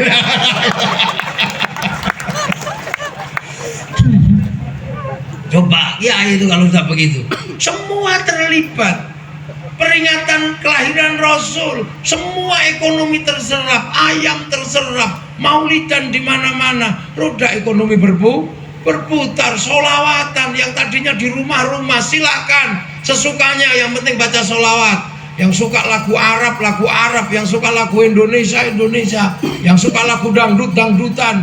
Ya Rasulullah, salamun alaik, duhai senangnya pengantin baru, yang suka lagu Jawa, ya Nabi salam alaika, ya Rasul salam alaika. Sudah, yang suka lagu Sunda, ya Rasulullah salamun alaik, es lilin ceceran indah. Tapi lama-lama ayo bersama sholawat, bersama kumpul. Akhirnya semua diajak sholawat, pergi ke alun-alun muara enim bersolawat. Kalau sudah datang ke sana laku semua, roda ekonomi berputar. Penjual gambar laku, penjual spanduk laku, penjual slayer laku, penjual gagang pancing laku. Gini. Betapa ya ini santri merawat kebersamaan truk laku. Kalau yang dipanggil ke sini Habib Syekh, putih semua, kain putih laku semua. Ya hana bahagia. Kalau yang dipanggil kok Gus Ali mafia solawat yang hitam semua itu, kain hitam laku kami di depan. Segala yang ada dalam hidupmu. Roda ekonomi berputar. Itu bagian dari sistem menjaga kebersamaan yang ada di bangsa kita yang bersatu dalam puluhan bangsa dalam negara kesatuan Republik Indonesia. Akhirnya kita punya, guru kita tengok kuburannya. Karena walladzina ja'u min ba'dihim yaquluna rabbana ighfir lana wa li ikhwanina alladzina sabaquna bil iman. Ziarah, begitu sudah ziarah, bis pariwisata, laku semua diserap oleh sistemnya kehidupan santri. Sampai di kuburan menyambut tamunya wali, jual nasi laku, jual tasbih laku, jual katok laku, tukang ojek laku, sampai copet bisa hidup di makam para wali. Roda ekonomi berputar, bangsa terjaga. Terus kalau di kuburan rukun ila kadratin nabiyil mustofa mokamatin al-fatihah. Ini belum selesai, rombongan baru datang. La ilaha illallah, la ilaha illallah. Belum selesai, rombongan datang, kiainya muda, sallallahu alaihi Muhammad, sallallahu alaihi Muhammad. Enggak ada yang ribut, jangan keras-keras gitu, enggak. Biasa aja rukun. Baru datang ngawiti ingsun. Belum selesai, rombongan baru datang. Ibadallah, rijalallah. Belum selesai, ada satu orang muter-muter di makam. Ini mau ngapain dia sendirian? Ternyata bawa speaker kecil. Rombongan dari Muara Enim ditunggu di bis. Betapa rukunnya kehidupan. Akhirnya kemudian orang Muara Enim nengok Nengok Jombang karena ada makam Mbah Hasyim Asy'ari. Nengok Bangkalan ada makamnya Mbah Khalil. Nengok Surabaya ada makamnya Mbah Ngampel. Akhirnya orang Muara Enim punya rasa cinta terhadap Jombang karena di Jombang ada gurunya. Pergi ke Bangkalan, rasa cinta pada Madura ada karena di Bangkalan ada gurunya. Ke Surabaya, rasa cinta pada Surabaya karena ada gurunya. Akhirnya tanah-tanah yang diziarahi, di mana guru-gurunya bersemayam, melahirkan rasa cinta pada tanah-tanah di tempat gurunya bersemayam. Kalau itu semua berjalan, lahir kebersamaan dalam cinta tanah air Indonesia. Suruh ngebom Surabaya, ya nggak berani, wong ada makam gurunya. Suruh ngebom Demak, ya nggak berani, wong ada makamnya Sunan Kalijaga. Maka teroris tidak pernah tumbuh satupun dari orang yang rajin ziarah makam gurunya. Terorisme tumbuh dari orang yang tidak mau ziarah kepada gurunya karena nggak punya guru, makanya nggak khol. Lah gurunya siapa? Langsung Quran Sunnah, maka kholnya di perpustakaan. Jadi pekerjaan penjenengan Pak Aris, pekerjaan Pak Giri, pekerjaan Pak Asek, semuanya dihandle oleh kiai. Makanya jangan biarkan tempat santri, jangan biarkan jalan menuju pesantren kok jelek, karena ini bagian dari ngelawan negara. Oh iya, jangan. Pak Camat harus jeli melihat ini. Bukannya pesantren yang atas nama yang belum jelas ini tujuannya apa, malah diurusi. Ini merawan negara. Dan kiai-kiai pesantren tahu diri. Kiai itu kan ada dua, ada kiai sakti dan ada kiai yang nggak sakti. Kalau saya ini nggak sakti, ngaji begini, udah Gus, waktunya udah siang, berhenti saya, kok nggak sakti. Kiai sing paling sakti siapa? Kiai kalau sudah khutbah Jumat, itu kiai paling sakti. Nggak ada yang berani komplain, udah tep, itu nggak ada. Itu tempat yang paling sakral, yang nggak ada orang berani ude-ude. Makanya harus dijaga nih. Kalau tempat itu nggak ada yang jaga, bablas bisa olo-olo orang, provokasi orang. Makanya khutbah itu ala santri kasih tongkat sama suruh baca. Karena kalau khutbah baca tek dan megang tongkat itu nggak akan pernah olo-olo orang. Karena apa? Megang tongkat, ittaqullah, gini-gini tongkatnya lepas. Ittaqullah, baca teks. Kalau begitu teksnya lepas, disepul kipas angin, bubar teksnya. Makanya kiai yang pegang tongkat dan baca teks, khutbahnya pasti santun. Ittaqullah. Begitu tongkat hilang, teksnya hilang, Jokowi gitu. Makanya yang nggak ada tongkatnya pasti paling pertama ribut. Makanya kemarin waktu corona itu yang ribut ya mereka santri, jangan sholawatan. Ya udah berhenti, paling aman. Iya, walaupun ratusan tahun sholawatan berhenti.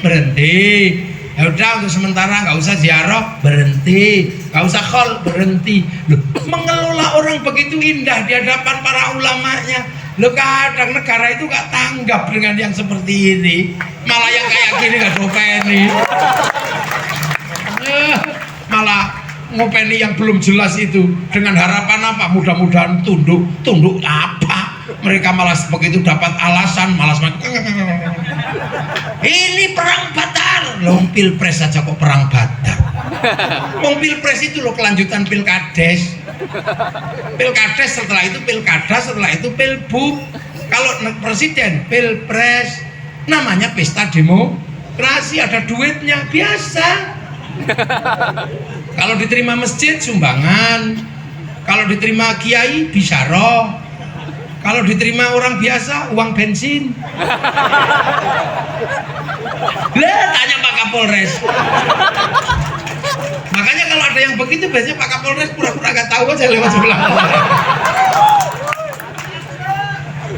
Iya, enggak apa-apa. Makanya ya Pak Kapolres juga harus tahu kalau ada santri pengajian dan gak punya helm, gak usah diperiksa.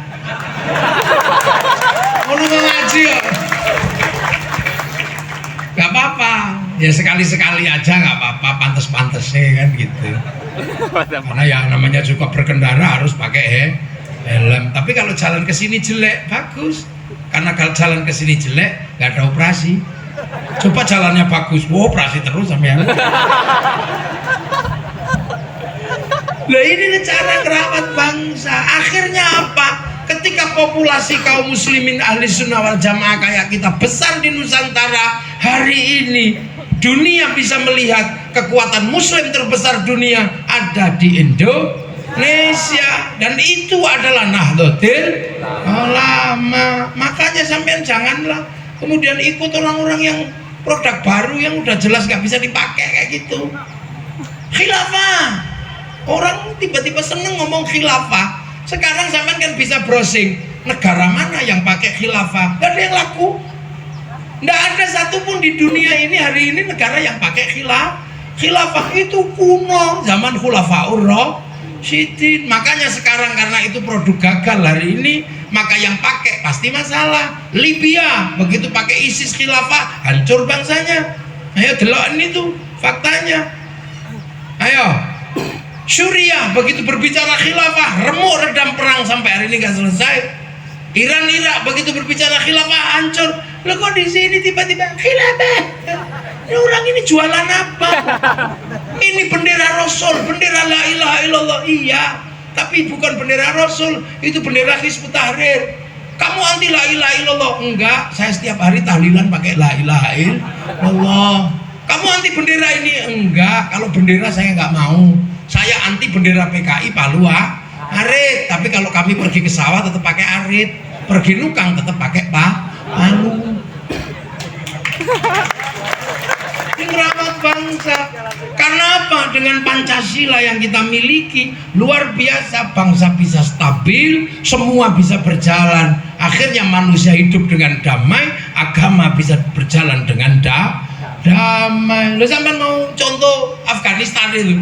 Afghanistan itu gara-gara setiap hari yang dibakar itu jenggot, celana cingkrang, perang nggak ada habisnya itu sampai sekarang. Akhirnya sumber daya alamnya diserahkan sama Amerika dan Cina. Mau begitu sampai ya?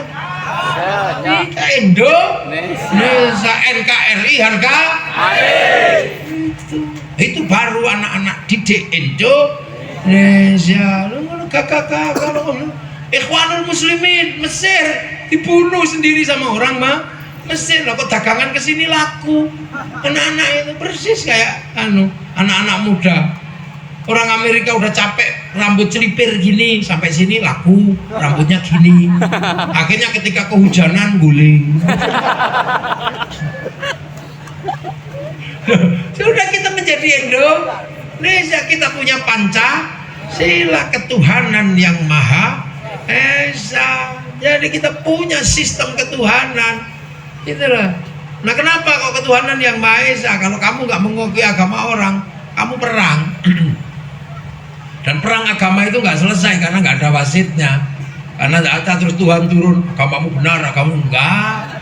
Akan mati ribet itu sampai nggak akan selesai. Ya sudah, lakum dinukum waliyadin, agamamu agamaku. Dada-dada aja, sinyalnya beda, pemancarnya beda. Walaupun berada di dalam satu pemancar, tapi kalau pemancarnya beda, sinyal XL sama Telkomsel juga nggak akan ketelisut di situ, nggak, sama aja. Masuk gereja haram. Lah kalau masuk gereja haram, tukang servis AC gimana? Jadi makanya kiai-kiai sama lihat, ini kan kiai-kiai kita. Mana pernah ada ulama-ulama NU, kiai-kiai kita yang di NU itu ribut, ngobrol, enggak kan? Nyantai-nyantai. Karena tahu persis bahwa beragama itu bukan sesuatu yang mudah. Karena kebaikan di dunia dan kebenaran itu tidak berdiri sendiri. Maka Rasulullah dengan tegas menyatakan, "Mayyuridillahu bihi khairan yufaqihu fiddin." Siapa yang dikehendaki baik oleh Allah akan dikasih ngerti urusan agama. Semua tahu dasar itu, tapi kadang nggak komplit. Kalau kiai komplit, khairon di situ nakiro. Khairon itu kalau nakiro maknanya khairon kamilan, kebaikan yang sempurna. Nah, kebaikan sempurna bukan milik manusia, itu milik Allah. Karena kalau kebaikan manusia pasti nggak sempurna. Sekarang saya nanya, pengajian ini baik enggak? Baik. Yang paling baik siapa? Ya kiainya. Wah itu nggak bisa dibantah. Kalau pengajian ini paling baik, kalau pengajian ini baik, paling baik ini orangnya. Minumannya aja 3. Ada tisu. Wong orang baik. Juga nggak dimulai kalau kiainya nggak naik tadi. Orang baik. Tapi saya nggak boleh mengatakan saya paling baik, nggak boleh. Karena saya terlihat baik karena diundang oleh panitia. Kalau nggak diundang panitia, saya nggak di sini. Nah kalau sudah seperti itu baik saya apa panitia? Ya nggak bisa, saya nggak datang panitianya jelek. Wah itu baru saya dan panitia udah kelahi itu baik. Apalagi kalau sampean ini ikut, yang baik kami ya. Lah kok kami? Ya karena kami mau datang. Kalau kami nggak datang, kiai bukan pengajian. Nah apa? Cek sound. Nah sampean terus tiba-tiba ada yang bilang kami kiai yang baik. Kenapa? Kami yang masang tenda yang baik. Loh kok bisa? Kalau nggak bubar. Padahal yang masang tenda begini biasanya sembayangnya juga nggak begitu cangkep. Karena nggak mungkin masang tenda itu kiai yang mungkin. Ya guys. Jepleng-plengeh sampean.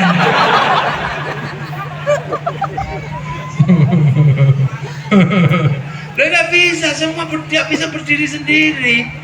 Makanya jangan pernah menganggap bahwa kebaikan itu berdiri sendiri.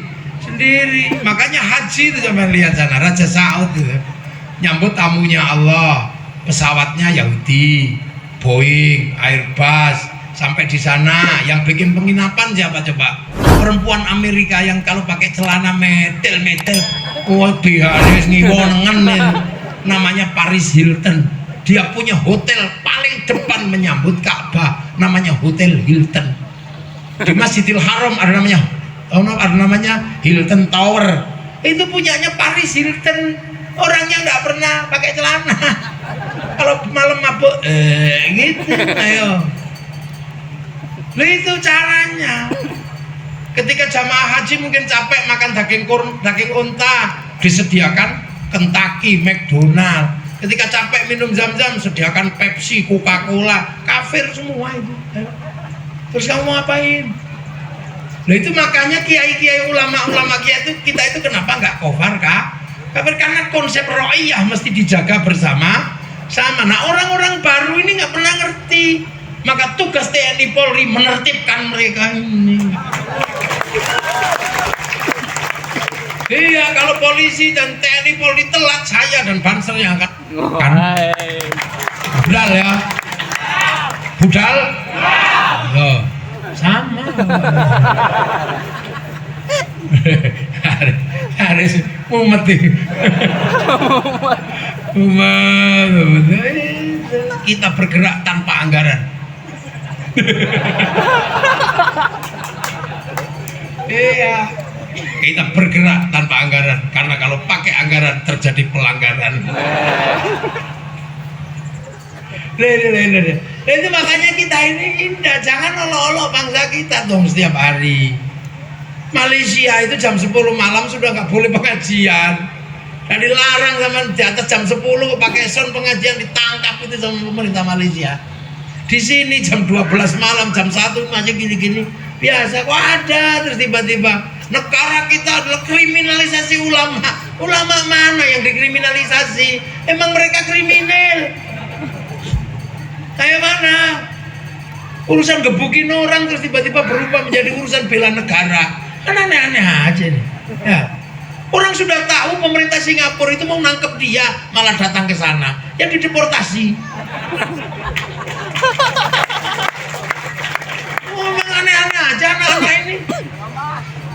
Ya itu iklan gratis. Lah ya dia udah tahu. Saya aja kalau masuk ke Malaysia diinterogasi selama 2 jam kok. Lah saya pernah di Malaysia di Singapura diinterogasi 2 jam. Karena di situ ada video saya ngisi banser pakai golok, pakai sensor. Apa ini banser? Apa itu banser? Gak ngerti dia.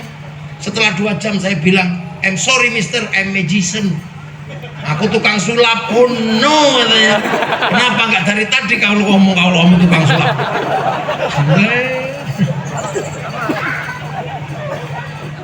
Biasa aja negara itu punya aturannya. Kok tiba-tiba negara wah.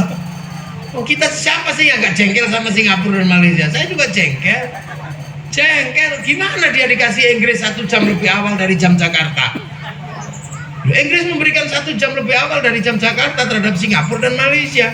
Artinya bursa efeknya buka 1 jam lebih awal daripada bursa Jakarta. Makanya kalau kerugian kita triliunan setiap hari di dalam pasar uang karena waktu kita dicuri Singapura dan Malaysia, digeser 1 jam.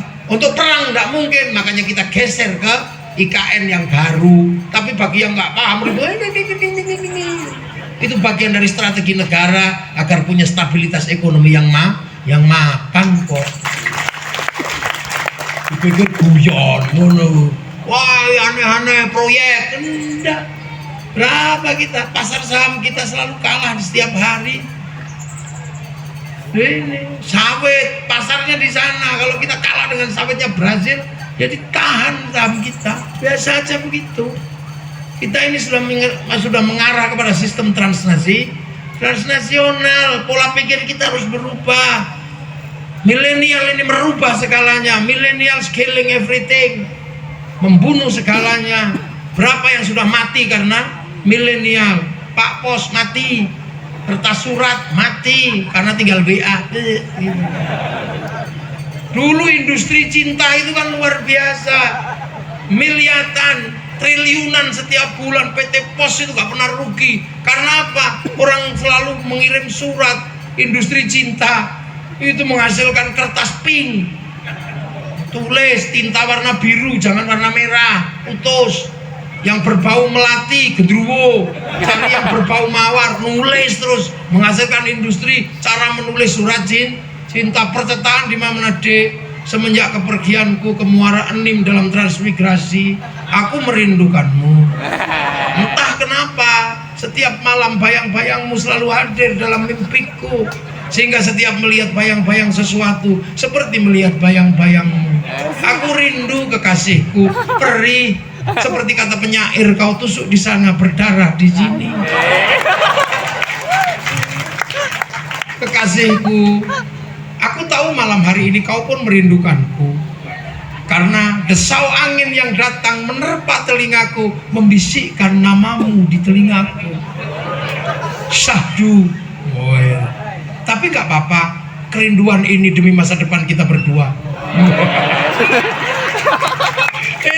Ini dulu pasti begitu, karena bukunya sama. Tapi aku yakin malam hari ini kau dan aku sedang duduk di bawah sinar rembulan yang sama. Untukmu yang kurindukan dan masa depan ibu anak-anakku. Bawahnya 4 kali 4 16. Sempat tidak sempat harap dibalas. Itu menghasilkan industri Pak Pos, industri Honda Win, hilang semua sekarang. Kartel hilang karena kerinduan cukup dari samping kirim coba. Dulu kita mau lihat Afrika, kita menunggu flora dan fauna. Udah ditunggu seharian yang keluar Pak Harmoko. Sekarang itu hilang industri itu. Karena kalau mau lihat Afrika tinggal ketik, semua ada di sini. Tinggal ketik tengu Afrika, kucing India, bokong India, ada di sini semua. Dari urusan Tuhan sampai urusan setan. Dulu santri itu nggak berdosa kalau nggak ke sungai Dingke orang mandi. Sekarang cukup lihat ini ada bongados, ada di sini. Ini dunia itu di sini. Inilah ini dunia baru. Dan itu semuanya bayar. Bayar ke siapa? Bayar ke Mark Zuckerberg. Bayar sampean. Dan kita nggak bisa berbuat banyak terhadap industri ini. Karena apa? Ketika domain internasional diluncurkan, huruf kita tidak didaftarkan dalam algoritma internasional. Jadi ketika kita melakukan pergerakan password dengan huruf Indonesia, kita nggak bisa karena huruf Indonesia adalah huruf Eropa. Cina berani daftarkan hurufnya. Makanya begitu sistem digital berjalan, sistem milenial terjadi, dia lawan transaksi internasional, dia lawan Amazon dengan Alibaba, dia lawan WhatsApp dengan WeChat, dia lawan Facebook dengan QQ Render. berani dia lawan. Kita nggak bisa. Sementara cepat atau lambat 20 tahun ke depan anak-anak kita yang belajar kemana-mana itu akan jadi pinter. Kalau sudah pinter, dia akan kembali ke sini membuat sesuatu, berproduksi. Kalau tidak ada yang beli, bangkrut. Nah, siapa yang mau beli? Yang mau beli adalah orang yang cinta pada bangsanya, yang cinta pada negaranya, akan membeli produk dalam negeri. Nah, kalau kita rasa cinta pada bangsa dan negara dan dalam negeri nggak ada, maka konsumsi tidak akan pernah terjadi. Makanya orang Amerika bisa bangkit karena industrinya dibeli oleh anak bangsanya sendiri. Cina kenapa bangkit? Produksinya dibeli oleh anak-anak Cina sendiri. Samsung kenapa bangkit? Dibeli oleh anak Korea. Mobil Jepang dibeli dengan harga 2 kali lipat oleh anak bangsanya. Tapi itu perjalanannya panjang. Agar Amerika punya rasa cinta pada bangsanya, film koboi diputar berkali-kali untuk membangkitkan kenangan kebangsaannya. Cina untuk membangkitkan kenangan kebangsaannya, film ular putih, film kungfu sampai Sun Gokong diulang-ulang terus. Cina samurai, Jepang samurai. Bahkan ketika Amerika kalah dengan Vietnam, Amerika nggak boleh malu, mereka bikin film Rambo 1 sampai 6. Amerika ketika ditekan sama Cina secara spiritual, dia nggak boleh malu bikin film American Shaolin, American Kungfu. Dia nggak boleh malu ketika ditekan Jepang bikin American Samurai, American Ninja. Bahkan ninja terakhir dari Amerika namanya Tom Cruise dalam film The Last Samurai. Malaysia nggak boleh malu, Jepang nggak boleh malu. Ketika rezim Tokugawa dihantam sama restorasi Meiji, maka anak-anak muda dijelaskan dengan film sederhana Samurai X dengan tokohnya Rurouni Kenshin. Malaysia menyongsong masa depan, tidak boleh konflik antar agama, antar suku. Malaysia kota bandar, pemiliknya diserahkan kembali kepada si Upin dan si Ipin. Si Upin dan si Ipin harus tahu bahwa di Malaysia ada anak-anak India, gak boleh ribut. Kenalkan dengan tokoh kecil namanya Jarjit.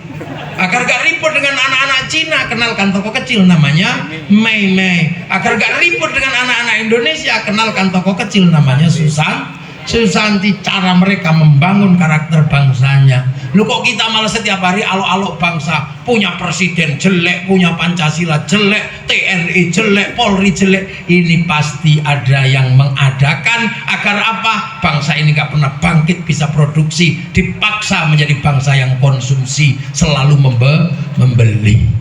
Jadi itu loh, maka ada pengajian kebangsaan. Cik ngerti bangsamu? Ya, bangsa terindah di muka bumi Indonesia. Amma ba'du. Lagi kayak mukaddimah. Saya belum selesai ngaji. Ini baru pembukaan. Lagi kayak pembukaan. Jadi tenang aja, ya. Kayak mukaddimah. Kalau kita apa nama ba'du, Dreng? Nah, pengajian kiai dimanapun kalau pembukaan selesai amma ba'du lah, ini baru amma.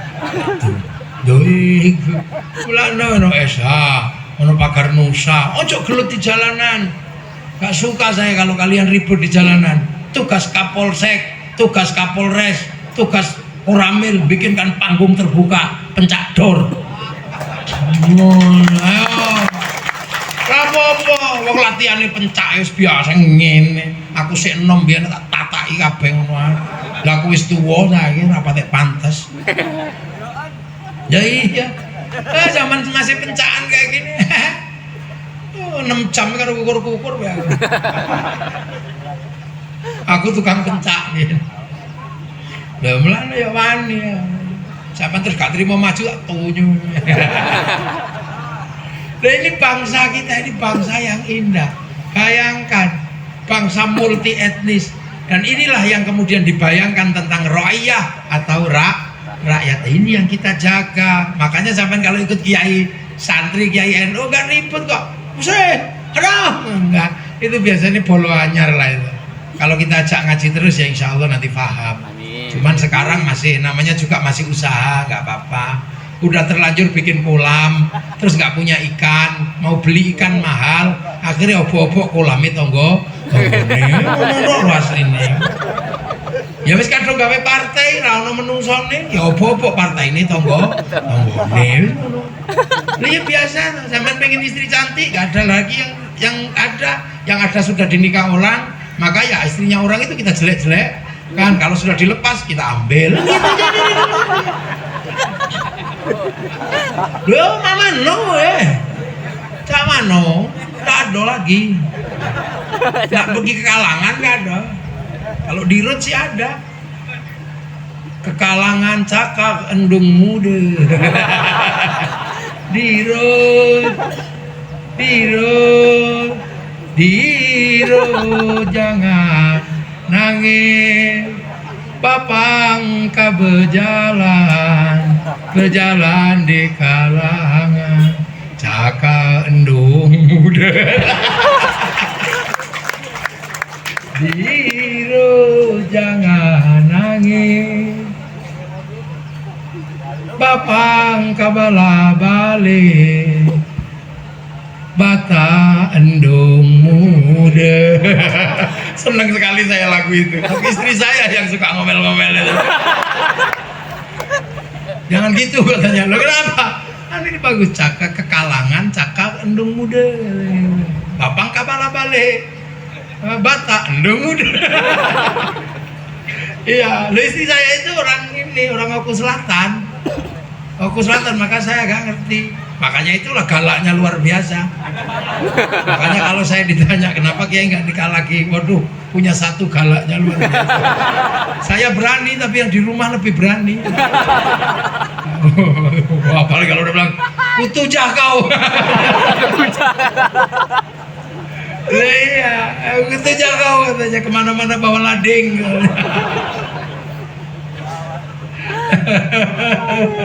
Jadi anak saya itu sudah campuran. Jadi dulu saya ngambil istri dari Sumatera Selatan karena saya itu hitam.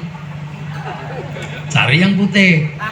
Nah, naik dikit lah gitu kan. Anak saya agak putih dikit. Ikut kok ke sini. Tapi nggak tahu di mana apa pergi ke mana. Oh, di belakang. Dengar berarti dia. Gawalaknya luar biasa. Pernah saya ditarik itu. Itu kalau nggak perempuan semende itu nggak ada. Perempuan ugan. Gara-gara tak suruh dandan.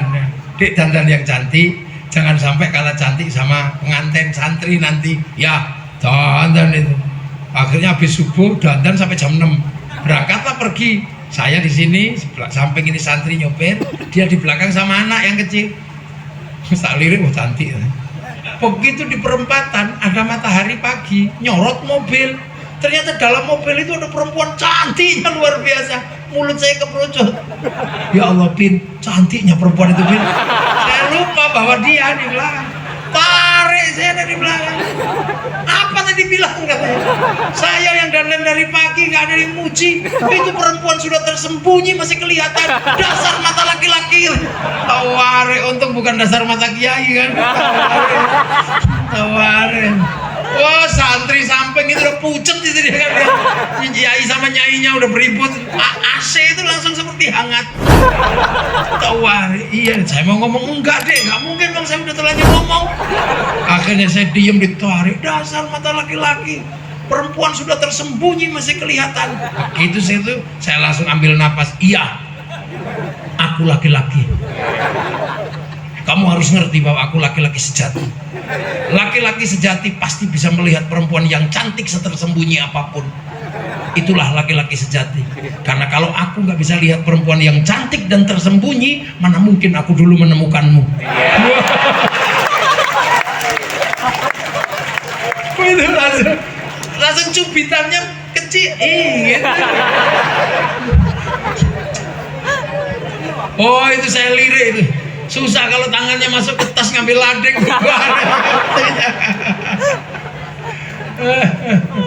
Nah ini kita udah cukup bahagia lah ya, Indonesia bisa seperti ini. Ya Allah, ini bersyukuri.